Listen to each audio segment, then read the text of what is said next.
Here's a question for you. What do you get when you cross Perico karting, a low-traction karting track, and a 50-lap race? You get my worst race ever, a massive crash, and the most successful YouTube video I've ever made. So let's switch it up a bit. What happens when you cross Perico karting, a low-traction track, and two 50-lap races back to back? Well, fingers crossed it follows this trend, and not this one.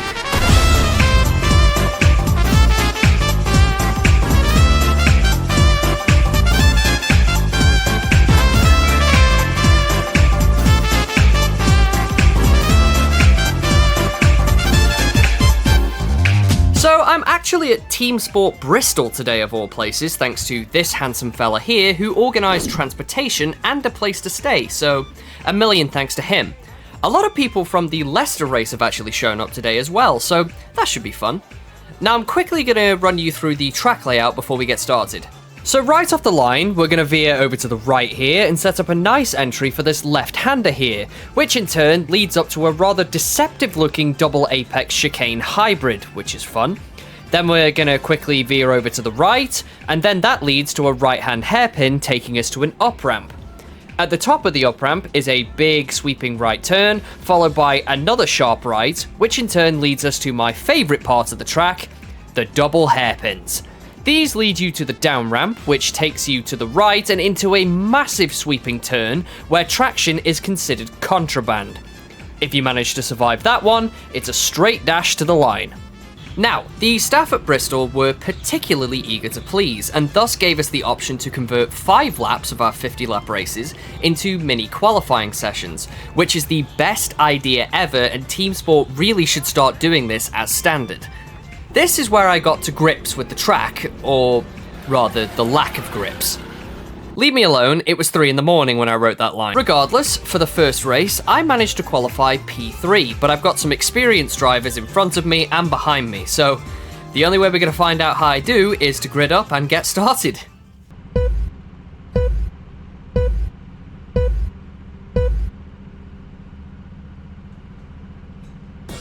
And the lights go green, and let's go racing. Now, these two in front of me are clearly incredibly experienced because both of them have at least a second and a half on me in qualifying. So when I get an absolutely terrible exit out of turn 4 and they sort of just disappear into the distance, I remember that I'm currently sitting in P3. So I decide from now on, I'm going to play the defensive game and try and hold on to the podium spot for as long as I can. The biggest problem I have with this, of course, is that Josh and Raven are both behind me, and they are both regulars at this track. They know exactly where to overtake, exactly how to deal with the grip, and I do not, as you're about to see coming through this corner. I take it way too slow, way too tentative, clip the barrier on my exit, and that's my first lap. So let's see if we can make anything of this. Already though, I'm making really egregious mistakes coming through this corner right here, which was arguably the most challenging part of the whole circuit. I dock onto a central defensive line to try and stop people getting past me because I've lost a lot of speed, and Raven and Josh are already looking up the inside to try and find a gap on me. I leave them maybe too much space here, but fortunately they don't really go for the move, so for now I'm safe, but I really need to figure out what the hell I'm doing wrong in order to keep them behind me. Unfortunately, it doesn't seem like I'm going to have as long as I would like to try and figure that out, because after I get a terrible entry into these two corners, Josh unfortunately has got his nose through the inside, and this is a prime overtaking spot on the circuit. Raven, of course, follows him straight through, and I decide to try something really ambitious to try and get the position back, going for the inside on the second of the hairpins, accidentally giving Raven a slightly small nudge. He's doing some hand signals to try and convey his frustration at that, but it wasn't too bad. But it means that this fight is well and truly over because Josh has already taken off into the distance and I absolutely cannot keep up with him, so all I can do now is keep driving, hold on to what position I still have, and try and figure out this track. Remarkably, while they have been disappearing into the distance, they haven't been disappearing as quickly as I expected them to. They are still well within reach, and if I manage to find a second and a half's worth of pace out of absolutely nowhere, which is granted impossible, but still, it's a fairy tale. I could have kept up with them, which is kind of interesting, considering that I am usually terrible at low traction circuits, and this was my first time here. Just having them in front of me as a reference means I've just shaved off 3/10 off of my previous lap time, but I'm still struggling in certain areas, as we're about to see. My biggest weakness was, is, and continues to be the big sweeping right-hander just before the right turn that takes you across the line. I'm about to try and traverse it, but I'm going to crash directly into the apex and absolutely lose my temper.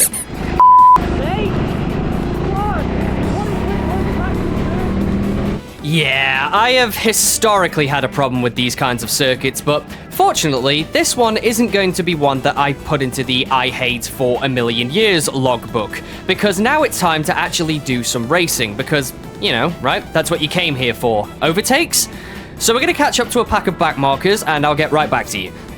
Right here, 7 laps later, I've caught up to the back of Helgast, who is going to do the very gracious thing and immediately let me through once he sees me on the up-ramp because he knows that he's a back marker. Because he's handed me the inside line on a platter, that means that I basically get a free overtake on the individual in front of him as well, who I believe to be Ryan CIRRUS, but now I'm behind someone called Bunny, and this person right here likes a defensive drive, and I learned that very quickly. As I follow them through the big sweeping double apex, they go very deep into it, which means I have to give them space on the exit, and they find the way straight back through. They actually have a lot of defensive skill, which means they know exactly where to place the kart in order to throw me off, going deep into the chicane here, meaning I have to compromise my own entry in order to not bump into them. So I decide to try and get an overtake done on the up-ramp, so I switch to the inside a little later than I should have, but fortunately they go quite wide, which means I managed to just find the way past, but that was a really entertaining battle. Thank you for that one, Bunny. Now, it's a heaping helping of a hot minute before I see absolutely anyone else that I'm trying to race, so I see another back marker ahead of me. I believe that this one is Forrest or Fawn, but as I try and give chase towards this guy, the circuit goes red. Apparently someone's had a little bit of an oopsie. You know, it's a team sport race. These always happen. Back to it though, his pace is admittedly quite impressive, but as we come through this weird chicane, he sees me and immediately and rather graciously lets me through. It's quite a powerful hand signal, that one. Lap 33, and I would very quickly like to give a shout out to this marshal over in the pit lane who flashes a board at me. As I'm coming around the corner, I'm a bit tentative, thinking I've done something wrong, but the board actually says happy birthday, because my birthday was 4 days before this race, which was a really sweet gesture, so thank you for that. We are now very much in the latter stages of this race, and I've caught up to another pack of back markers, this being MANGODOESMOTOS, Carts Against Humanity, and Bunny. Mango is of course my first target, so I fancy an overtake in the same hairpin I tried to get Max in, but because Bunny has parked themselves directly on the apex, it means that I have to react, I have to slow down, and Mango keeps hold of that position for now. We all come drifting through this big double apex here, and I give chase, trying to find my opportunity, because I need to get past these people. I don't know where P6 is, and I'm too afraid to look behind me at this point. I get a messy exit out of this corner here, and Mango starts opening space on me. I can't really find the gap here, but fortunately, he gets a really slow entry into this corner, which means I'm able to throw it straight down the inside, and then it's another battle with Bunny. I decide to go straight onto the inside of this corner and essentially scare Bunny into locking up and going deep into that other hairpin, which I do feel slightly bad for, but at the same time, I did need to get by, so if I have to be evil, I'll be evil. Speaking of evil, this ahead of me in the blue suit is of course Carts Against Humanity, who you might remember from the Coventry video where I got a really clean switchback overtake on him. Since that day, he has sworn epic revenge against me, but today is not going to be the day he gets that revenge. I did it to him again, even flashed him the hand signal, and trust me, he was not happy when we got back to the pits. Here's that from his perspective.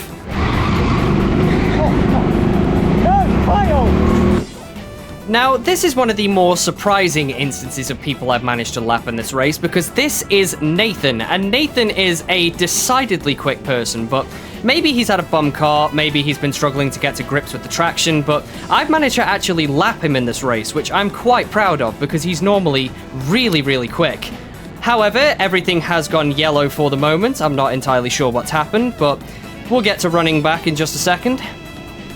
And now everything has gone green again. Let's finish the final lap. Up ahead of me is Hellgast and another individual. Let's see if I can get past them again. I'm still kind of struggling with the traction on this track, but as you can tell by the bottom right, my best lap this session is actually a 38.412, which is, I'm told by Josh, a really good lap time for my first time at TeamSport Bristol. I managed to very quickly get past Hellgast right there. I'm not sure if I'm going to have the pace to get past whoever this is in front of me, so I send it down the ramp and around this absolute nightmare of a corner one more time, trying my best not to drop it, and there's the flag.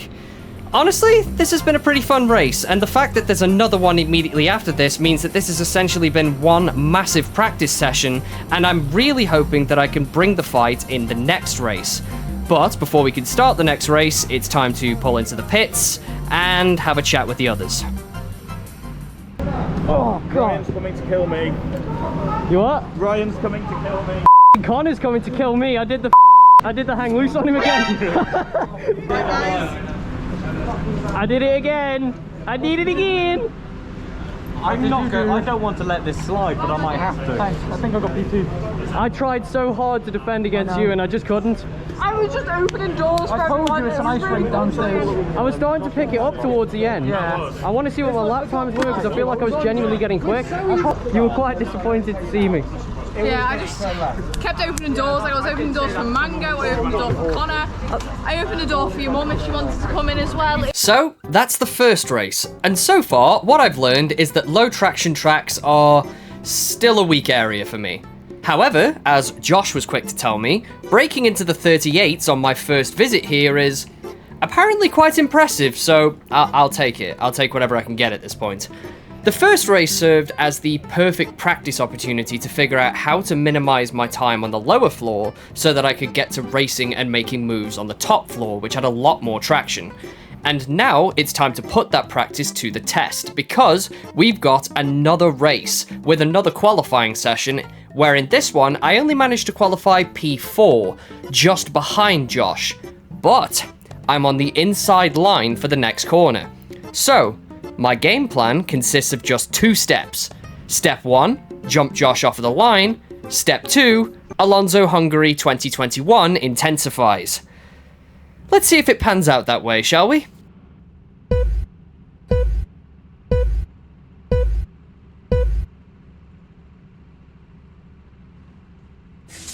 And the lights go green, and let's go racing. Now, the guy in P2 gets a bit of a slow start, which actually blocks Josh off and aids my overtake down the inside, which means I have executed step 1 right at turn 2. So now, step 2 has to follow. So these guys in front of me aren't exactly my competition, because I know full well I'm going on a defensive line the whole race. I can't keep up with these guys.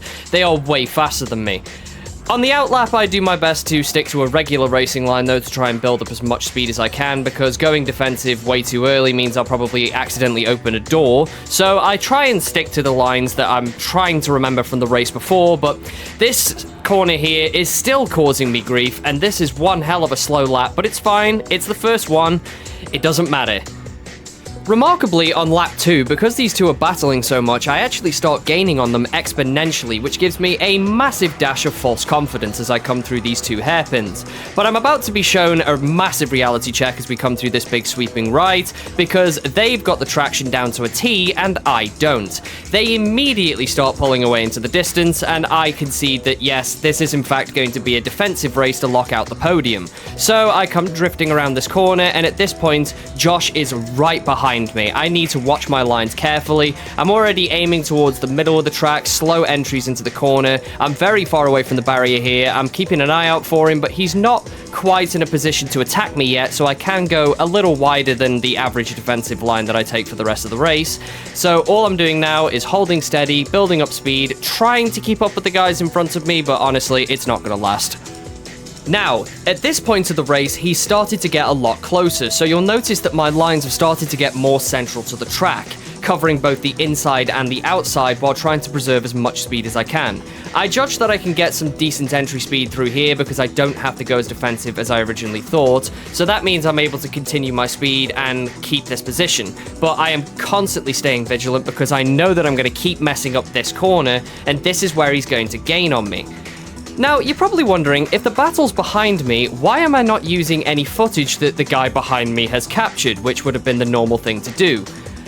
Why don't we cut to his footage for a second?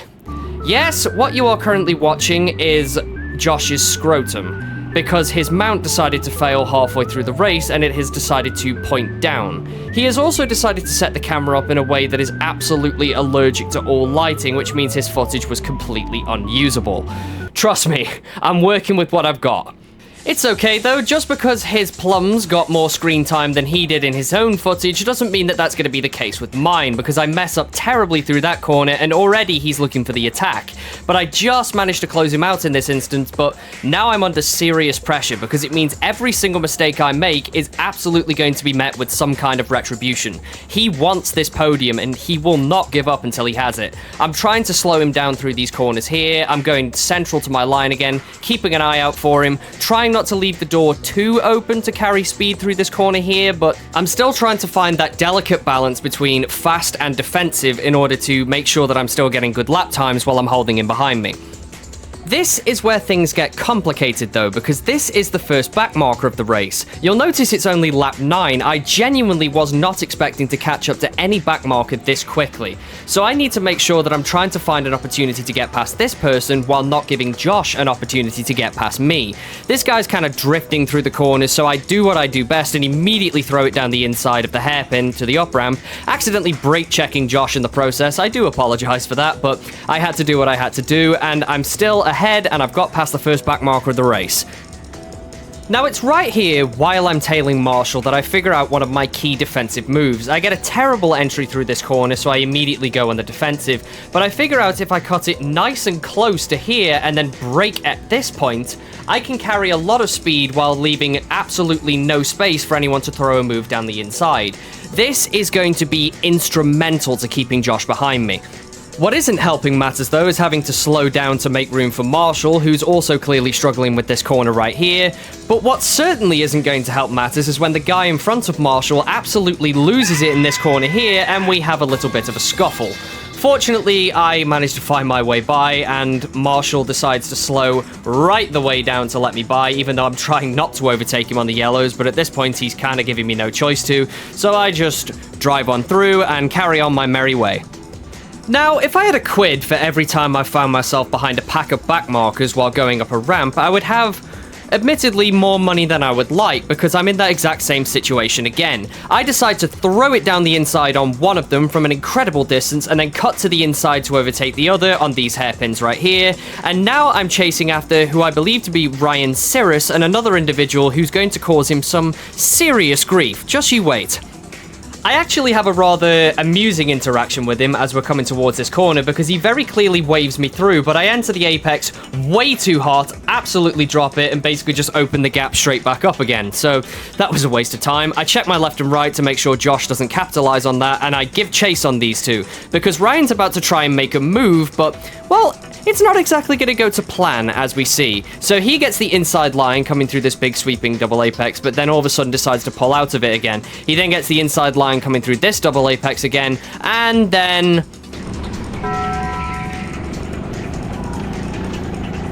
he is the loudest man I've ever met because I heard him over petrol carts, but yes, they have indeed collided. This is from his perspective.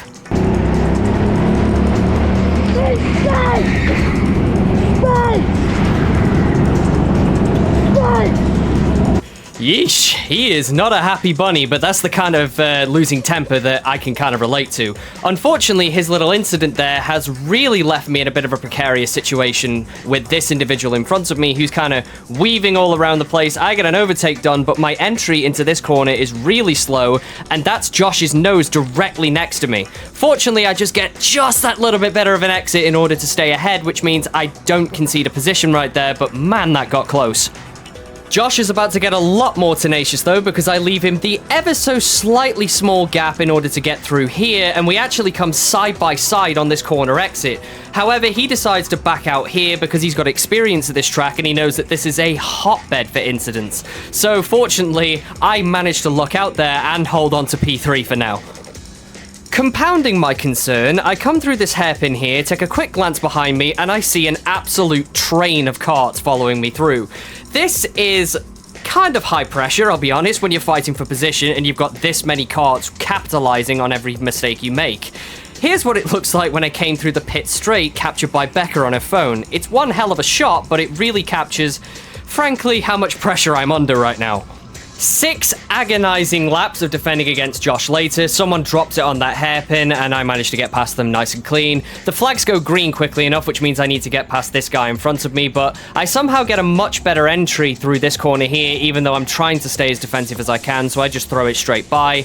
Now, this guy in front of me, I believe, is kart number 10, and he is actually going to throw the entire race up on its head. Just you wait. Admittedly, it took me a couple of laps to catch up to the back of him, but here he has his entry speed compromised by Connor, so I decide to try and make a move. But he spots me way too late and makes a late defensive move, almost squeezing me out. You know what? It might seem mean to call him a moron, but you know what? I'm on my villain arc for this one, because this guy also screws over Josh's race in a spectacular way, which is really going to affect the outcome. While it's virtually impossible to see on Josh's ball cam, you'll notice at the top left he's trying to overtake kart number 10, and kart number 10 just squeezes him directly into the wall, opening one hell of a gap up and letting the guy in the orange suit into P4. At first glance, this might seem great for my race, but now I've got someone behind me who's faster than me, and I don't know how respectful they're going to be when it comes to attacking my defenses. So now I'm extra vigilant. In stark contrast to the last race, I give absolutely no bells and whistles on this move on Connor. I just get past him as quickly as I can. Marshall going nice and deep into that corner to give us both ample racing room. Thank you very much, Marshall. But that incident with Josh has actually opened one hell of a gap behind me, which means I can actually go on proper clean racing lines, and I actually set my fastest lap of the session here on lap 38. It's still really, really scruffy, but it's actually quite quick. I'm getting a nice clean entry through that corner there. I know that I've got a lot of space, so I go nice and wide on this corner entry, apex, and exit, and I throw it through right here, and I know that I can get some nice entries on the hairpins as well, because I don't need to worry about covering the inside or the outside. I go nice and wide on the exit, and now let's see how I tackle the bottom floor. I get pretty decent control over the traction, I get a decent exit, and that means that I've just set a 38.330 on lap 38, oddly enough, which is a nice little coincidence. The number 38 always seems to work for me, I don't know why. It's not going to be long though before I'm forced back onto the defensive antics thanks to this. I absolutely dropped it onto the entry of turn 3, slamming the back end of the kart directly into the barriers, quite hard actually, it really hurt, but fortunately I was able to keep going, but I have just lost a lot of time to the guys behind me, which means I need to go straight back onto my defensive things. Unfortunately, it does mean the guy in the orange suit has caught up to me, and again, I don't know how clean he's going to be, so head down, I guess. I've caught back up to some more back markers, and of course, they're going to provide some more complications. This guy absolutely drops it straight on the apex of that corner, which really slows me down, and I audibly react as a result. But fortunately, it wasn't that much of a problem. Didn't even go yellows, even though he was going the wrong way around the track for the moment there, so must not have been that bad. It's now time for the final lap of the race, however, so as I'm coming through these corners, I notice that there's a bit of backmarker traffic ahead of me. Marshall, on the apex of the corner, starts letting people through, which I originally perceived to be a problem because I think, oh no, he's parked on the apex, he's going to block me, but he's actually done the polar opposite. By parking himself there, he's let these two go ahead, which means they haven't got entangled trying to get past him, which hasn't snowballed into me getting slowed down, which could have actually lost me this podium spot. All I need to do now is make it through this one treacherous part of the track one more time, and I've succeeded. No one's got past me, and I cross the line in P3. This is without doubt one of the hardest fought races I've ever had, and this is straight off of the back of another 50-lap race right before it. I am exhausted, but trust me, I'm going to celebrate this one. But how did the others find that race? Well, let's pull into the pits and find out. I think that's another brick. Oh, your defense is amazing. I'm not congratulating you on that, man. I'm not even mad at you because your defense is just good. I thought whoever was in kart 10, yeah. Bro, I don't know if you noticed him, but you go up alongside him and he just cut you off. Yeah, he that. literally full send you and you spin. Did you get squeezed out by someone? Yeah, no, someone squeezed me out there. I was alongside them, so I had the right. Yeah, you did. And he just went full on and turned into me. Honestly, I had nowhere to go. I heard you scream in anger. It was amazing. That was the most amazing. grueling defensive drive I've ever done in my life. It was beautiful, and I can't fault you for it. You pulled into the pit shaking your head with a death stare. I was shaking like, my oh. head, not because of you, because of number 10. I thought, I'm walking home today, aren't I? The last time I had to pull off a drive like that was Birmingham against Ryan Goes Karting, where I held on for 36 laps, keeping a clearly faster driver behind me in a battle for position. However, that time, the position I was fighting for was P6. Today though, I battled the entire race from start to finish to keep a much faster driver behind me, and my reward was the final step of the podium. This was arguably one of the toughest but most fun battles I've ever had, and of course, props goes to Josh for keeping it clean and respectful. It's just a shame his GoPro captured his goose eggs rather than the actual race. A podium result at a low traction track is another significant milestone in my journey to improve as a karting driver, because this has long been an area of weakness, and if I can take home the bronze brick at a track like this, maybe I'm not so bad at this karting lark after all. Thank you to everyone who showed up to the race, you were all great as always. Again, thanks a bunch to Josh for driving me to Bristol and sorting me a place to rest my head, that was really cool of you, and thank you all for watching this video and staying patient with me. Until next time.